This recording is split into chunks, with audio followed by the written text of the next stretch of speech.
5 years ago, we got one of the first decent espresso machines with a group head controller. And we learned a lot from the Decent espresso machine, but not only we, also John, who is the founder of Decent, learned a lot. And in this video, we are going to talk about what John learned over the last years and also how the Decent espresso machine developed through that learning. Let's go for it.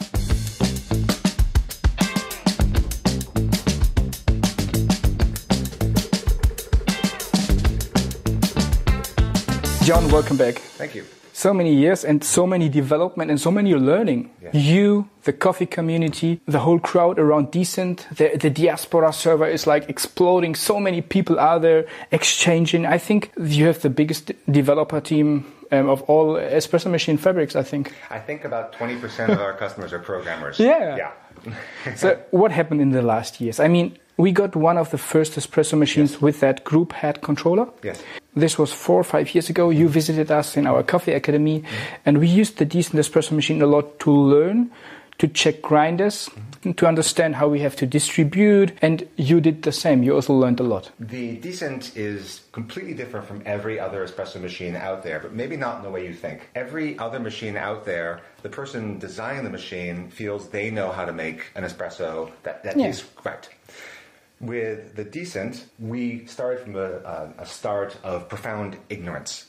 And the reason is that Scott was my mentor, and we were trying to make a machine that might be able to make good coffee from filter roast. That was a problem that hadn't been attacked. Italian machines are brilliant at making thick, chocolatey shots from Italian-style beans. But all these light-roasted coffees, they didn't do that. And there were some experiments. There were some machines with paddles, and some of the lever heads were doing some really cool things. But by and large, how to make good espresso from light roast was not known.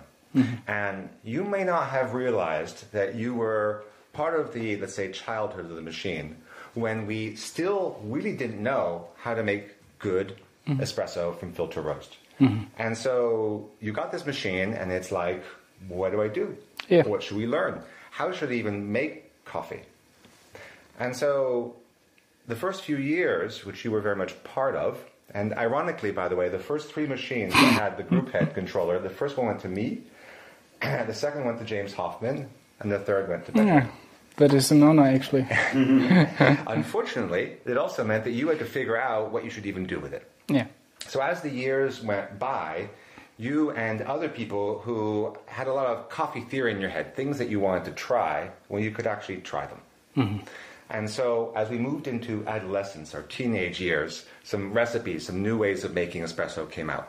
And the big 3 that came out for making good coffee from filter roast were the Allongé, that we're going to taste in a second, the blooming espresso, which came from Scott Rea, and then from researcher Chris Hendon came out the turbo shot and variations from that. Yeah. So those are the big things that we've learned is new approaches to making good coffee with filter roast, and I think we're there. Yeah, I also think, and I really like the Allongé, you know why? Because it's kind of, yes, not similar, but in Switzerland we have the coffee cream, the long coffee, which is really specific, something we have in Switzerland. Also because we are so influenced from the full automatic espresso machine or full automatic coffee machine industry. And they are doing that longer coffee shot, which is not a good Allongé. But Allongé is kind of, fitting somewhere or a bit similar or going into that direction. But it's really hard to find a good long coffee, actually. And really difficult to find a good Allongé. So I'm really curious to taste one. But how do you do it? What is the special, or how do you brew it, actually? Well, so the Allongé in the French-speaking world is done by making an espresso and then hitting start twice more.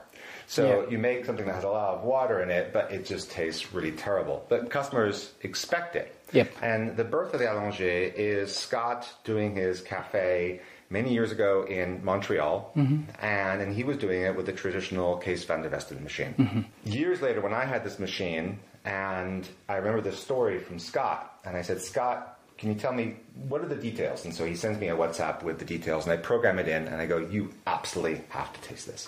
Because I started with dark roasted coffee. That's what I liked when I made the Decent. I remember, Yeah. actually. Scott was horrified. And he said, as you learn, your taste will slowly go lighter. But really what it was is my palate had to develop. I had to not like the burnt forest and the rancid oils. But also the acidity for me in filter coffee was always overwhelming. And I didn't like filter coffee because I could always taste the paper. And also I found them kind of muted. The thing that I like about espresso is that explosion. And so this Allongé is 4.5 milliliters per second flow rate. It's a constant flow rate. What is the brew ratio or the beverage ratio? So we're going to make it with 15 grams of coffee with 72 grams out. So almost exactly 5 to 1. Yeah. And when we taste it, what you're going to find is something that's halfway between a filter and an espresso. Yeah. It's more concentrated than a filter, but it doesn't have any of the body of an espresso. But the acidity is really controlled. Yeah. So I consider it to be the gateway drug to light roasted beans because it doesn't have any of those difficulties that you have typically. Like if you drink a light roasted bean traditionally brewed, super acidic. Yeah, acidic, not well balanced, kind of flattered. Yeah, you feel it's not structured in the way it should be. Also, all the fruitiness, often the beans smell amazing, and then when you taste it, it's not there in the mouth. It's disappointing. Yeah. It's often disappointing. Shall we do one of these? Let's not disappoint you. Vamos a ver. Are we ready to go? I think we are ready to go. All right.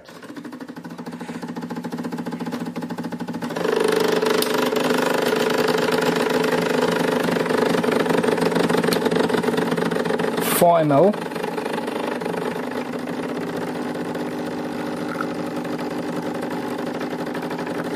So that looks nicely dialed in. Yes, no, it looks nice. So we can talk about this curve because this is actually the natural decay curve of a coffee puck. And it's something that isn't respected by a lot of machines. Yeah, please tell me about the 3 lines, or 4 lines actually. We have a green line, we have a blue line, a brown line, and a red line. Right. So pressure, water, temperature. Yes. We have 2 lines that represent water. The blue is clean water going into the coffee. The brown line is coffee coming out. And they are kind of kissing. They should be kissing. In fact, with a slower espresso, if they're not kissing, it tells you that your pre-infusion is not complete. So water's going into the coffee and not coming out. You must have dry spots. Yep. And for me, that was hugely helpful for figuring out the optimal pre-infusion rate, for example, or knowing if pre-infusion was too soon and we were pressurizing too soon. This is a really common problem with espressos. With 9-bar machines, they're expecting coffee to come out in like 3 seconds. And the only way that can happen is if only part of the puck is being wet. There's just not enough water yet. I think preventing dry spots, it's one of the biggest learnings of the last years. And also understanding that there are dry spots. I mean, there were always dry spots, but... Yeah. I think for me, it was James Hoffman and Scott and other experts that I met that all drank filter. And I was trying to figure out why. Why don't they drink espresso? And I try to approach it humbly and say, what are the problems? And one of the obvious ones is that with filter coffee, the grounds and the water are all mixing, and you have absolutely even wetting and even temperature. And with espresso, especially if you hit that puck hard, then you've got wetting in some parts, espresso coming out, and you have these espressos, especially if you look at them from the bottom, they're starting from the outside, and the center is maybe starting 10 seconds later. Yep. And so you've got an espresso that was made in 30 seconds, another espresso that was made in 20 seconds, mixed together. John, would you confirm that when we go for pre-infusion, that we need at least 10 seconds? I always, when I go for, we review a lot of espresso machines, and there are some giving you a kind of pre-wetting. I'm always struggling if it's just like 4, 5, 6 seconds, because I think we need that 10 seconds, because if we go for pre-wetting, we have to wet everything. If we not, we don't have to, but when there's a certain part wet, another part not wet, I think this is even a bigger issue than going without pre-infusion, isn't it? You're absolutely right. And the mathematics are really simple. So a coffee puck will hold about twice its weight in water. Yeah. So simply, let's just say 20-gram coffee, you need 40 grams of water. What I found by using the scale was that on one other thing too, which is seeing if there's a rise in pressure. So this machine can detect pressure as you're putting water in. If you're putting water in and pressure rises, it's not being absorbed. Yep. If you're putting water in and there's no pressure, it's being absorbed. So what I did is I kept increasing the rate of the pre-infusion, the flow rate, until I started to see pressure. And what I found is, depending on the coffee, between 3.5 to 4.5 milliliters per second was the rate at which a puck can absorb water. Yep. Okay? So the default profiles in the decent were all set to be a 4 milliliter per second pre-infusion. If you do the mathematics, 4 milliliters per second, you need at least 10 seconds to give you 40 mils. I taught you. There you are. And of course, a little bit more than that, just to get water to fill up the cavity above. Yeah, headspace. A lot of these things, when you finally actually figure out the answer, you realize it was staring at you the whole time. You just didn't know how to think about it. I think we should have the coffee, isn't it? Shall we share it? Yeah. Kind of. Let's wait. This is kind of. It's a running gag in our channel that I'm always looking for spoons. Sometimes we have to. Well, you get a spoon from me for Christmas.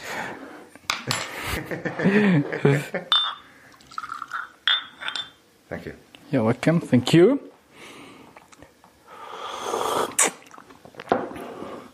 I think it's even sweeter than the last one we did in the preparation. Yes. And the reason is that Scott just dialed this in, and we're speaking in a few minutes, so we're a bit rushed, and he said, half grind, more fine, and we're there. And what's really neat about this extraction, though, is it was still quite delicious, not being quite right. But this is really smooth. Really smooth. And I really like also the strength. I mean, the strength is kind of in between different worlds. For me, actually, even more, you said between drip coffee and espresso. For me, it's between coffee creme and espresso. It's kind of in the middle. For TDS or something, or what would you say? Yeah, kind of. Scott says yet, so yeah. So 3.5 to 4 TDS. And I really like that. I mean, this is, we can drink a lot of it. Yes. Without getting over caffeinated too fast. It's kind of, it's always an issue how to also brew a coffee that way that the coffee can shine. And I think I really like this kind of coffee. I can drink it the whole day, actually. My problem usually with really nice coffees that are light roasted is they're all intellectual. You smell them and you go, really interesting, but it doesn't touch the heart. And for me, great food does both. It excites the brain and it soothes the heart. And I drink this, and without thinking, I go, I want that, It's the animal in me speaking. And then my brain kicks in and goes, ooh. And that whole body is now being in here. Yeah, nice. And we are actually drinking all in. And I'm really happy that we brew all in, because all in is a special coffee to me. It's not only having the name of Orlin, who is doing all the fermentations on our finca. It's one of my favorite filter coffees. And I'm always a bit sad because we are not roasting all in for espresso. But I think we already roasted it for Allongé. I really like the way you're roasting it, because, as I said, it's a kind of a gateway drug. I am still looking for coffees that taste like what I think coffee tastes like, which is a little bit of roast flavor. I'm looking for some roast products in there, but you've added a lot of complexity on top of that. So it isn't just all heart, no intellect. It's just got this huge gamut. And also say, one of the things that really attracted me to coffee is this whole slow food movement of the best foods of the history of civilization. And all of them take the whole mouth. Yeah. There's low and middle and high. It's just huge. And I think you've achieved that here. I'm also really happy because I know you've put a lot into making this coffee happen. Yeah, and Orlin and Tim and Claudia and all that. Yeah, absolutely. And it's tragic to take good green that's so much effort, gets roasted nicely, and then it gets extracted badly. John, you learned a lot about making coffee in the last years. And I know, and this is something I really like, for you it's not only about selling your machine, it's about pushing the limits, bringing the whole coffee community further. If someone has not a decent espresso machine, what would you recommend to brew a coffee kind of like that with a traditional E61?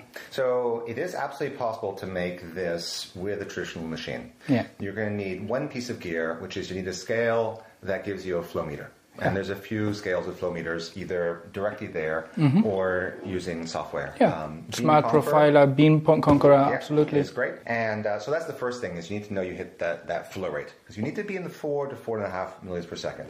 The other problem is that virtually every other traditional espresso machine is lying to you about the pressure. Now, there's a really easy way to know. What you do is you take the portafilter out, hit start, and if the machine says 9 bar, you're being lied to. Yeah. Because it's not possible to have 9 bar there. What they're telling you is the pump is working correctly and creating 9 bar.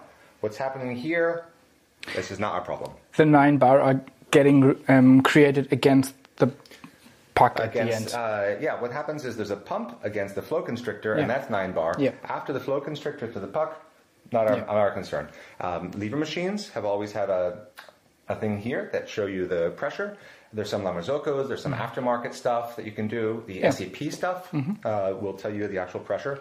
So you really do need to know the pressure, and that's because you need to have espresso pressures.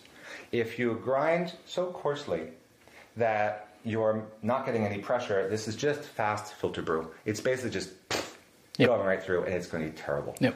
So Allongé is actually an espresso. It's the same sort of time. What did we manage here? We managed 24 seconds, so a fast espresso, 5 to 1. But the pressure here went from 8 bar down to 5 bar. And I want to talk about this pressure curve for a second, because I feel like one of the great tragedies in espresso was when we went to mechanical pumps. Because we had lever machines. And when we had lever machines, they respected the coffee puck. And what I mean by that is that you start with a certain dose of coffee, and then you lose about 20% of it into the cup. And that's why if you apply constant pressure, the flow rate will always go up. But there is an optimal flow rate for extracting espresso. And on a traditional machine, it starts slow, flies right past the optimal rate, and then continues to make it faster. Which is why when coffees are too sour, you make a ristretto. You stop it at the end.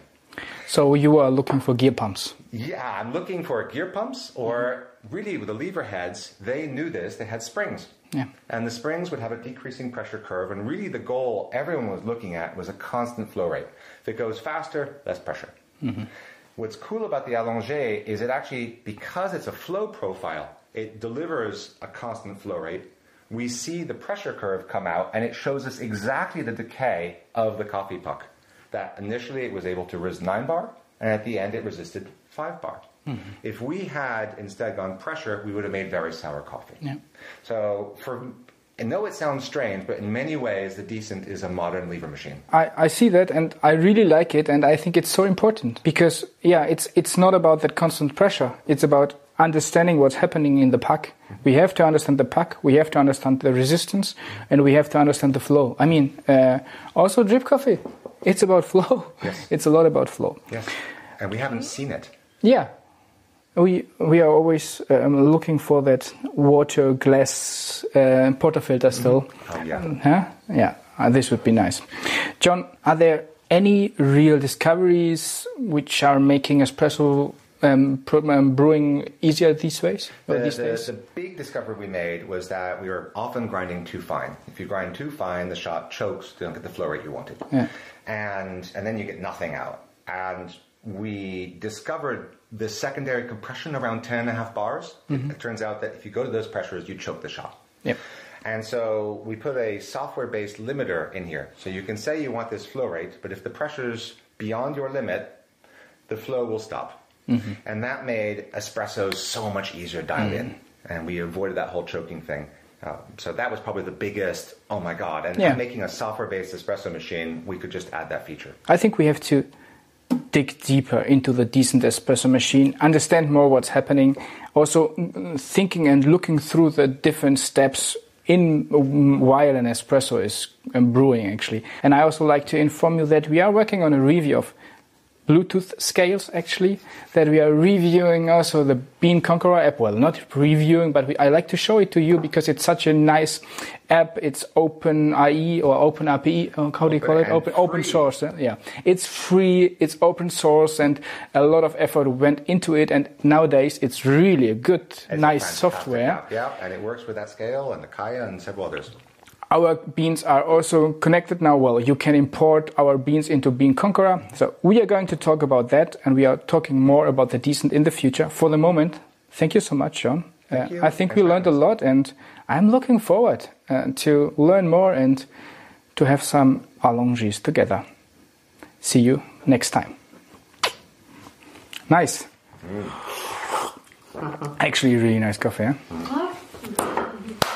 Nice.